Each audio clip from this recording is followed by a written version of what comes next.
पूर्णतः इस प्रकार से मुझे इस प्रकार से पूर्णतः खातरी है कि आप सभी जो दररोज अपना इतना अमूल्य समय देकर यहाँ पर उपस्थित होते हैं, तो आप सभी को ये लाभान्वित है। आप इस धम्म के इस मार्ग पर और विकास की ओर आप अपने आगे आगे बढ़ रहे हैं। तो सभी के कुशल कर्मों के लिए मैं यहीं पे पुण्यानुमोदन करती हूँ। और आज का जो मेरा विषय है, आप सभी जानते हैं कि उन्होंने आदरणीय धम्माचार्य बोधि प्रकाश जी ने एक हमारे सभी से हम परिचित है, हम सभी उन्हीं को बहुत अच्छी तरह से जानते हैं, आदरणीय धम्ममित्र आशाताई घोड़के, जो नासिक से थे। और फिर भी हमें जो पैंडेमिक के समय पे हमारे ऑनलाइन जो भी क्लासेस जहीं पे भी होते थे, तो बहुत ही उत्साह से, बहुत ही श्रद्धा से वो हर एक प्रोग्राम में अपना सहभाग लेती थे। तो उनका 30 तारीख को अभी उनकी उम्र के कारण भी और थोड़े बहुत उनकी जो बीमारियां था उसके कारण उनकी मृत्यु हो गई, कालकथित हो गए हैं, वो स्मृति शेष है। तो उनके लिए आज हम थोड़ा समय उनको, उनकी स्मृति में हम थोड़ा समय देंगे और उनके बारे में थोड़ी सी जानकारी मैं आपसे देना उस उचित समझती हूँ। बुद्धि प्रकाश जी ने ये मुझे अवसर दिया है, तो उनका मैं धन्यवाद भी देती हूँ। सर्वप्रथम तो अभी हम बुद्ध गया से आए हैं। मुझे पूर्णतः जानकारी है कि आपसे उपस्थित बहुत सारे धम्ममित्र धम्मचारी बुद्ध गया जाके आए हैं। तो हमारा जो वहां पे जो हम लोगों ने जहाँ पे बोधि वृक्ष के नीचे तथागत सम्यक संबुद्ध भगवान बुद्ध का हमने स्मरण किया है, और उनकी जो संबोधि का जो जगह है, जहाँ से उन्हें दुख मुक्ति का मार्ग मिला है, तो वहां से हम कह सकते हैं कि पूर्णतः परिवर्तन का जो मार्ग है, वो एक व्यक्ति के लिए परिवर्तन का मार्ग उन्होंने वहां से ही शुरू किया है। तो यह उच्च प्रकार की उत्क्रांति का जो स्थल है, वहां पे हम जाके आए हैं, वहां पे नमन किया है, वहां पे फिर से हमने शरण गमन किया है, वहां फिर से हमने जाके वहां पे अपने आप को इस प्रकार से कहा है कि मैं फिर से यही मार्ग पर रहूंगा, मार्ग पे रहूंगी और आगे अपना मार्गक्रमण करती रहूंगी। तो यह बुद्ध के प्रति हमारी जो श्रद्धा है, बुद्ध के प्रति हमारी जो भक्ति है, उसी का ये बुद्ध गया में जाके हमने फिर से बहुत उच्च अवस्था में जाके उसका हमने अनुभव किया है। तो उसी अनुभव को हम फिर से जागृत करेंगे, उसी अनुभव से हम जुड़ने का प्रयास करेंगे। और हमारी आज के आनापान सती ध्यान साधना एवं आज जो जो भी मैं कह रही हूँ, उसको हम इसी संबोधि की जो अवस्था तथागत सम्यक संबुद्ध ने जिस अवस्था में वहां पे उन्होंने क्रमस्थ किया है, वहां पे उन्होंने वो प्राप्त किया है, तो उस स्थान का, उस उद्गम स्थल का हम हमारे जीवन में बहुत बड़ा उसका श्रद्धा का वो प्रतीक है। तो उसको हम बार बार उसका अनुभव करेंगे, उसका स्मरण करेंगे। और इस प्रकार से हम जानते हैं कि तथागत भगवान गौतम बुद्ध के जो परिवर्तन के उच्चतम अवस्था का जो केंद्र बिंदु है, वह ध्यान है। ध्यान के अलावा और कुछ नहीं है। तो हम पूर्णतः यह जानते हैं कि हमारा संपूर्ण परिवर्तन यह सिर्फ ध्यान साधना के प्रक्रिया के हेतु ही हम कर सकते हैं। तो इस प्रकार से हमारा प्राथमिक उद्देश्य जो है, बुद्धत्व प्राप्ति करने का प्राथमिक जो उद्देश्य है, वह ध्यान साधना के साथ ही हम संपूर्ण प्राप्त कर सकते हैं। तो इस प्रकार से हमारी जो तथागत भगवान गौतम बुद्ध की हमें परिवर्तन की ओर लेके जाने वाली जो शिक्षाएं हैं, उसमें उच्चतम स्तर की यह ध्यान की अवस्था की शिक्षा हमें, हम उसकी अभ्यास करते हैं, उसका अवलोकन करते हैं, उसका अनुभव करते हैं। और इस प्रकार से हम हमारे इंद्रिय स्तर की और अनुभूति के स्तर की जो स्वानुभूति की अवस्था है, उसे हम लोकोत्तर अवस्था में परिवर्तन करने के लिए हम ध्यान साधना करते हैं। तो उसे हमें भूलना नहीं है कि हम लोकोत्तर अवस्था की ओर जाने का प्रयास कर रहे हैं। हम सर्वसाधारण व्यक्ति नहीं हैं, हम बुद्धत्व की ओर आगे बढ़ने वाले हम व्यक्ति हैं। और इस प्रकार से हमारी उच्चतम जो अवस्था है, लोकोत्तर की अवस्था है, उसका प्रथम जो चरण है, प्रथम जो उसकी जो प्रक्रिया है वो ध्यान से शुरू होती है। तो हमें हमारे जो व्यवहार है, हमारा जो बर्ताव है, उसे हमें इंद्रिय स्तर की अनुभूति से हमें हमारे जो जरूरत के अनुसार हमें उसका व्यवहार में आचरण करना है। और हमारा अधिकांश हमारा जो आचरण है वो हम जानते हैं। मैं भली भांति उससे प्रामाणिकता से देखती हूँ कि हम सभी हमारी काया वाणी और हमारे मन के द्वार है या मन के जो प्रक्रिया है उससे हम बहुत ही शांति से, बहुत ही संयमित होकर और हमारी जागृति के अनुभव के स्तर से हम देखते हैं हमारी नकारात्मक भावनाओं को भी हम किस प्रकार से कुशल और सकारात्मक भावनाओं में उसके वृद्धि करने का हम प्रयास करते हैं। तो इसी के लिए हम जानते हैं कि तथागत भगवान गौतम बुद्ध ने हमें उनके महापरिनिर्वाण के समय जो बहुत बहुत बहुत बहुत बड़ी जो हमें जो शिक्षा दी है, हमें जो बताया है, वह यही है कि सब पापस्य अकरण कुशलस्य उपसंपदा सच्चित परियोदपनम एतम बुद्धान शासनम। तो मतलब हमेशा जागृति में रहना है और हमेशा हमें ध्यान की कुशल अवस्था में अपने आप को अपने मानसिक विचारों में उसका अखंड प्रवाह हमें निरंतर शुरू रखना है। और ये कुशलस्य उपसंपदा लेने के लिए हम सभी अपने आप को प्रेरित कर रहे हैं, उसके लिए प्रेरणा दे रहे हैं और प्रतिज्ञाबद्धता हम ले रहे हैं, स्वयं को उसके बारे में प्रतिज्ञाबद्धता के लिए हम कटिबद्ध कर रहे हैं। तो इस प्रकार से हम एकाग्र होकर हम अपने मन को ध्यान की अवस्था की ओर लेके जाते हैं। वही एक माध्यम है, वही एक माध्यम है जिसके कारण हम हमारे अकुशल मानसिक अवस्थाओं से निकलकर कुशल सकारात्मक मानसिक विचारों में, मानसिक भावनाओं में, मानसिक अवस्थाओं में हम हमें लोकोत्तर उच्चतम उत्क्रांति की ओर लेके जा सकते हैं। तो यही आज का हमारा जो मेरा जो संक्षिप्त में जो प्रवचन है उसका यही सार है। और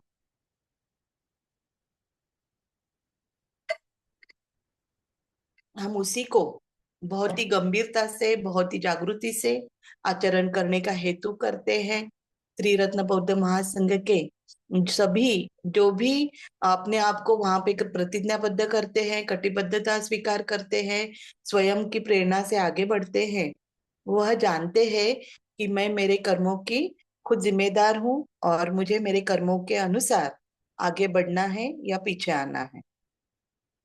तो हम हमारे मन के, भावनाओं के और विचारों के ऊपर अपने सकारात्मक और कुशल मानसिक अवस्थाओं का पूर्णतः जो परिवर्तन की जो अवस्था है उसको लेके आने के लिए हम खुद तैयार हैं। हम खुद अपने आप को उसके लिए तैयार रखते हैं। मुझे माफ कीजिए क्योंकि मेरी तबीयत अभी भी ठीक नहीं है और मुझे थोड़ी खांसी भी है, तो शायद मैं ध्यान करते समय भी थोड़ी खा सकती हूँ। तो उसके लिए आप मुझे क्षमा करेंगे ऐसी मैं आशा करती हूँ। और यहाँ पे अभी हम आदरणीय धम्ममित्र आशाताई जी, उनके बारे में हम थोड़ा बहुत आपसे मैं उनका थोड़ा परिचय करवा करवा के देने के लिए आदरणीय धम्मचारी बोधि प्रकाश जी ने मुझे याचना की है। तो हम सभी जानते हैं बहुत दिनों से, मतलब हम लगातार पेंडेमिक से 2019 से यहाँ पे हम ध्यान साधना का सराव कर रहे हैं। और तभी से आशाताई जो बहुत ही श्रद्धा है, बहुत ही निष्ठा है, धम्म के प्रति उनकी बहुत श्रद्धा थी। मैं उनसे क्यों मिली, मैं उनसे क्यों उनके संपर्क में आई, तो मेरा जो जन्म स्थल है वो वर्ली है और उनका जो जन्म स्थल है वो नायगांव है। अभी ये दोनों जगह जहां से मैं जिनके बारे में मैं बात कर रही हूँ, यह डॉक्टर बाबा साहेब अम्बेडकर, परम पूज्य बोधिसत्व डॉक्टर बाबा साहेब अम्बेडकर के धम्म क्रांति के और धम्म क्रांति के पहले उनके जीवन के जो परिवर्तन की जो क्रांति आंदोलन हुआ है उसके लिए ये दोनों स्थल बहुत ही महत्वपूर्ण है।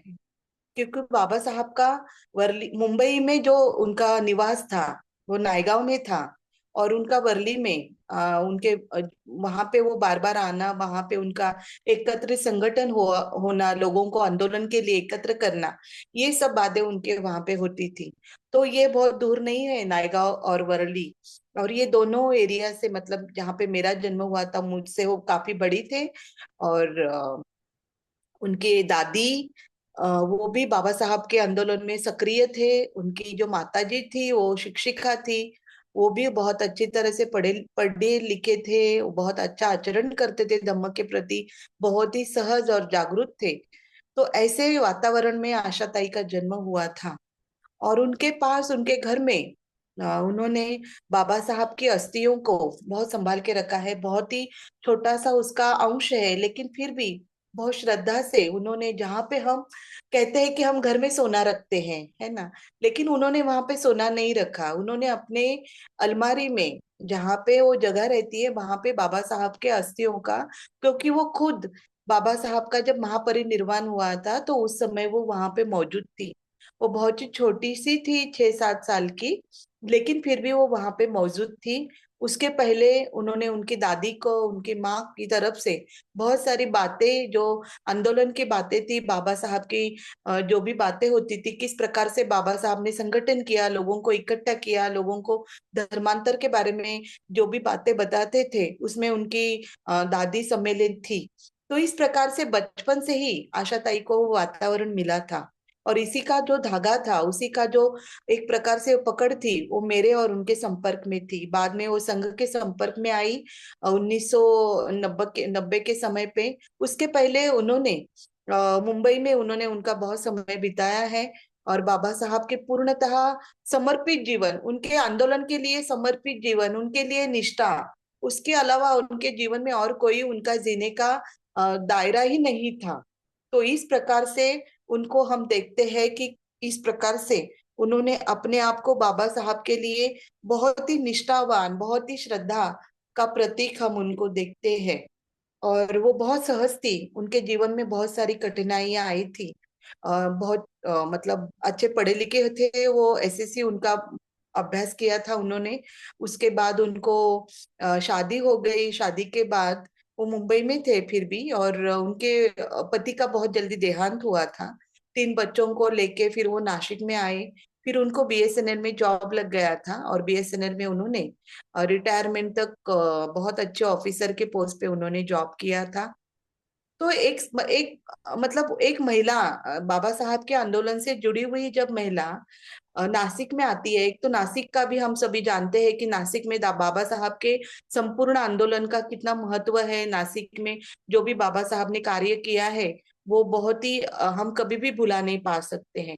तो फिर से नासिक में आशाताई के आने से, और उसमें बहुत बड़ा, हम बोल सकते हैं कि वो प्रक्रिया और ज्यादा जलद हो गई। वहां पे और लोगों को उन्होंने इकट्ठा किया, और उनके पति के बाद पूरे घर की जिम्मेदारी, बच्चों को पढ़ने पढ़ाने की जिम्मेदारी, बच्चों को संस्कार करने की जिम्मेदारी, ये सभी जिम्मेदारियां वो बहुत ही बखूबी से उन्होंने उसको संभाला, उसको परिपूर्णता से लेके गए। ऑफिस में उनकी जिम्मेदारी थी। उसके अलावा उन्होंने नासिक में महिलाओं का संगठन निर्माण किया। फिर नासिक में उन्होंने सभी लोगों को इकट्ठा करके बहुत सारे जगहों पर विहारों की निर्मित की है। और उसी में उन्होंने अपने आप को शिलाचरण के माध्यम से, अपने पूर्णतः बाबा साहब के प्रति उनकी श्रद्धा और भक्ति, वो बहुत ही डिसिप्लिन ऐसी महिला थी। उनके अंदर वो हमेशा, मतलब समय पे निकलना, अपने आप को पूर्णतः, बाबा साहब ने जिस प्रकार से बताया है कि महिलाओं को, उनको किस प्रकार से आगे लेके जाने के लिए क्या क्या नैपुण्य या किस प्रकार की विविध कलाओं की आवश्यकता है, तो उसमें परिपूर्णता से आशाताई अपने आप को रखती थी। उनको अच्छी तरह से खुद को अच्छी तरह से संभालना, या फिर अब किस प्रकार से वाचा वाणी का उपयोग करना लोगों के बीच में, वो पूर्णतः जानती थी। भले ही वो इतनी ज्यादा, मतलब क्या बोल सकते हैं कि बहुत छोटी सी ऐसे लगती थी, लेकिन जितनी छोटी थी, लेकिन उनका कार्य नासिक में बहुत बड़ा है, मुंबई में भी उनका बहुत बड़ा कार्य है। अच्छी बात यह हुई कि वो संघ के संपर्क में आई। नासिक में हम लोगों का सेंटर शुरू हुआ, ठाना सेंटर से जुड़ा हुआ था, जुड़ा है अभी भी। और वो धम्म मित्र बन गए 90 के 2000 में वो धम्म मित्र बन गए। और उस समय के बाद उन्होंने अपने आप को त्रिरत्न के सभी कार्यों में, उनके सभी जो भी कार्य होते हैं उसमें उन्होंने अपने आप को समर्पित किया। और फिर उनकी दान पारमिता है, उसके बारे में तो हम बोल ही नहीं सकते। कल उनके पुण्यानुमोदन पे उनको आधुनिक अनाथ पिंडक ऐसे करके उनको उपाधि दी गई। क्योंकि जो भी अपने पास है वो बाबा साहब के आंदोलन के लिए दोनों हाथों से उन्होंने वो दिया है। अभी उनके बच्चों को उसके बारे में इतनी ज्यादा जानकारी नहीं थी कि हम हमारी आई ने, हमारे माता जी ने कितना बड़ा कार्य समाज को सुधारने के लिए किया है। लेकिन उन्होंने जहां पे भी जरूरत है, जहां पे भी जो भी जरूरत है, उन्होंने उसे अपना खुद की जिम्मेदारी समझ के उसको पूर्ण करने की हमेशा कोशिश की है। तो उनकी दान पारमिता, फिर उसमें उनकी आती है कि किस प्रकार से वो अपने शिलाचरण को लेके अपने वाणी का व्यवहार, फिर किस प्रकार से वो सभी के साथ संपर्क रखती थी। और मेरे साथ भी उनका हमेशा एक प्रकार से हम बोल सकते हैं कि ऊर्ध्वगामी चक्राकार मार्ग की ओर जाने वाला संपर्क हमारा रहता था।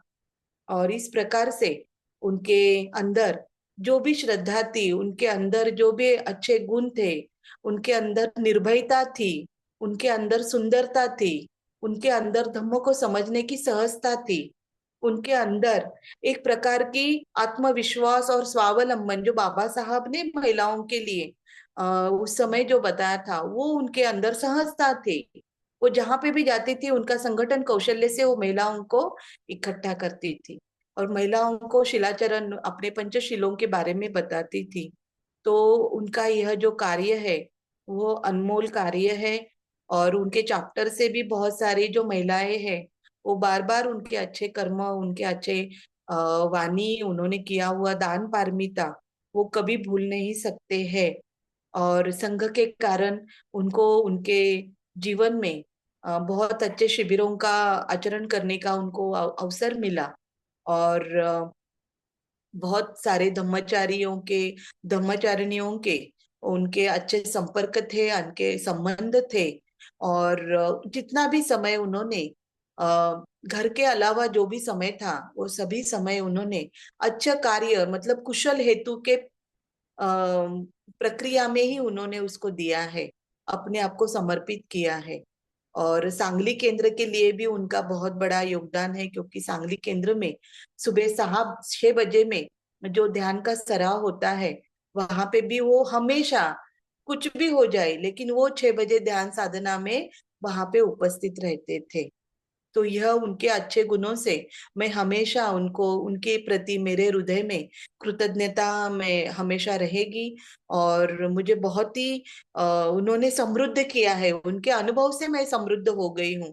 क्योंकि अभी हम सभी जानते हैं कि बाबा साहब के धर्मांतर 1956 के धर्मांतर के बाद जो लोगों ने ये अनुभव किया है धर्मांतर का प्रत्यक्ष रूप से उसका अनुभव करना और उसके बारे में बोलना, अपने जीवन में उसको एक तरह के से परिवर्तन के माध्यम से देखना और उसके अनुभव से हमें कथन करना, यह लोग अभी हमारे जीवन से चले जा रहे हैं। तो उसी प्रकार से यह हानि है कि एक प्रकार से हम देखते हैं कि बाबा साहब के धर्मांतर से जो जुड़े हुए लोग हैं वो हमारे बीच अभी नहीं रहे हैं। तो यह बहुत ही दुख की और शोक की बात है। लेकिन हम सभी भाई बहनों को मालूम मालूम है कि हम किस प्रकार से अ, देखते हैं कि क्या बोल सकते हैं उसको कि अ, अनित्यता है, अनित्य है और दुख भी है। और इसी के कारण जो भी हम धम्म का सराव कर रहे हैं, धम्म को जानने के हेतु हम आगे बढ़ रहे हैं, तो ये अनित्यता हम बार बार देखते हैं। आशा ताई भी हम उनके जीवन में अनित्यता को भली भांति जानती थी। वो जानती थी कि अभी मेरा समय निकट आ रहा है और वो अपने आप को उस तरह से खुला कर रही थी, अपने मन को खुला कर रही थी, अपने संपर्क में सभी बातें वो सहजता से बोल रही थी। और उनके घर के कुटुंब में, परिवार में जो भी जिम्मेदारियां थी वो बखूबी उन्होंने निभाई है। एक दादी होके, एक नानी होके, फिर एक माताजी होके, उन्होंने सभी अपने बच्चों के लिए जो भी देना था वो बहुत ही अच्छी तरह से उन्होंने दिया है। सभी को अच्छी प्रकार से शिक्षाएं प्रदान की है। उसी प्रकार से धम्मक के कार्य के लिए भी उन्होंने अपने आप को पूर्णतः समर्पित किया है। और यही उनका कार्य हम बार बार स्मरण में करेंगे। और मैं आशा करती हूँ कि वो जहाँ पे भी होगी बहुत ही सुगति से वो आगे बढ़ेगी। और जहाँ पे भी उनको धम्म की एक सुखावती, जहाँ की धम्म की एक अच्छी अवस्था होगी, जहाँ पे धम्म के कोई स्थल होगा, वहां पे वो खुद को वहां पे विराजमान करेगी और आगे बढ़ते रहेंगे। इस प्रकार से आशाताई की दिल्ली सेंटर के भी बहुत सारे लोग उनको जानने लगे थे। और उनकी जिज्ञासा उनकी जिज्ञासा धम्म के प्रति, यह हम कह सकते हैं कि इतनी आयु में भी वो शिविर के लिए कभी भी उन्होंने कोई ऐसा नहीं कहा कि मुझे घर पे बैठना है। कभी भी शिविर के लिए आमंत्रित किया तो वो हमेशा शिविर के लिए उत्सुक रहती थी, क्योंकि वो उन्होंने अपने आप को मरने की आयु तक अपने आप को विद्यार्थी या मुझे कुछ सीखना है इस तरह से वो आगे लेके गए हैं। और यही बातें मुझे बार बार उनकी बहुत प्रेरणा देने वाली है। और आपको भी उस उनके लिए मन में वही संवेदना और वही भावनाओं को हम जागृत करेंगे। उनके प्रति हम बार बार विनम्रता से, क्योंकि उनके अंदर भी बहुत विनम्रता थी और बहुत ही धम्म के प्रति वो सहज थी। धम्म की उनकी परिपक्वता जो थी वो बहुत सहज थी। तो वही हम अपने जीवन में भी लाने का प्रयास करेंगे। और अगर वो हमसे आज नहीं है, हमारे बीच आज नहीं है, तो भी हम उनके गुणों के माध्यम से हम उनका पुण्यानुमोदन करेंगे, उनके गुणों का हमारे अंदर अनुभव करेंगे और हमारे अंदर उसका विकास करने का प्रयास करेंगे। तो और भी बहुत सारी बातें मैं उनके बारे में बता सकती हूँ। आगे कभी भी समय मिलेगा तो हम उनके बारे में और ज्यादा जानकारी लेंगे। लेकिन अच्छा लग रहा है मुझे कि यह अवसर मुझे आदरणीय धम्मचारी बोधि प्रकाश जी ने प्रदान किया है। और इस प्रकार से हमारे धम्म के सभी सिर्फ धम्मचारी धम्मचारिणी नहीं, हम सभी लोग एक बहुत ही विशेष ऐसे लोग हैं। क्योंकि मैं ऐसा मानती हूँ कि क्योंकि हम जो पंचशील का और 22 प्रतिज्ञाओं का जो हम अनुसरण करते हैं, उसको हम ग्रहण करते हैं, उसका हम अनुभव करते हैं, व्यवहार में उसको हम लाते हैं, तो एक प्रकार से हम विशेष व्यक्ति होते हैं। क्योंकि हमारे आचरण से, हमारे जो कुशल सकारात्मक भावनाओं से हम हमारे परिवार में, हमारे समाज में एक बहुत अच्छा जो संगठन है, बहुत अच्छे जो वातावरण है वो हम निर्माण करते हैं। और एक प्रकार से हम जो यह विश्व वैश्विक जो हम देख सकते हैं, वैश्विक जो कुशलता है उसमें हम हमारे इस सकारात्मक अच्छे गुणों को, अच्छे जो आचरण को वहां पे लेके जाते हैं। तो इस प्रकार से विश्व में सभी के लिए हम इस प्रकार से यह अनुभव करते हैं। इसका जो अ, लाभ लाभ जो है पंचशील का या हमारे ध्यान सराव का जो लाभ है, वो सिर्फ हमारे लिए ही नहीं, तो संपूर्ण विश्व के सभी मनुष्य जातियों के लिए, सभी जीव जंतुओं के लिए, सभी के लिए वो बहुत ही लाभदायी है, फलदायी है। और वो हमारे और सभी के जागृति की अवस्था को बढ़ाने के लिए प्रयास करता है। तो हम सभी जो आदरणीय हमारे सभी के कल्याण मित्र, हमारे सभी के महान गुरु बनते महास्तवीर संघरक्षित जी ने कहा है कि कल्याण मित्रता यह एक प्रकार के जो जो नेट है एक प्रकार से। और हम सभी एक दूसरे को क्या बोल सकते हैं कि हम एक दूसरे को उजाला दे रहे हैं, हम एक दूसरे को प्रकाश का वो परिमाण दे रहे हैं, एक दूसरे को हम उस प्रकार से मदद कर रहे हैं। तो यही बातें मुझे संघ के बारे में भी बहुत प्रभावित करती है, मुझे हमेशा प्रेरणा देती है। और मेरी तरफ से भी और आशाताई ने भी, जब तक वो पृथ्वी के अपने जो कार्यकाल के समय में जीवित थे, तब तक उन्होंने बहुत प्रामाणिकता से, बहुत ही प्रामाणिकता से, समर्पित रूप से यह सभी की ओर यह धम्म का प्रकाश दिया है, उसमें हम सभी प्रकाशित हुए हैं, उसमें हम सभी लाभान्वित हुए हैं। और यही प्रकाश मैं भी और आप सभी को हम देने के लिए कटिबद्ध होते हैं। तो यहाँ पे मुझे लगता है कि मुझे रुकना है और हम अभी आनापान सती ध्यान साधना की ओर बढ़ेंगे। जय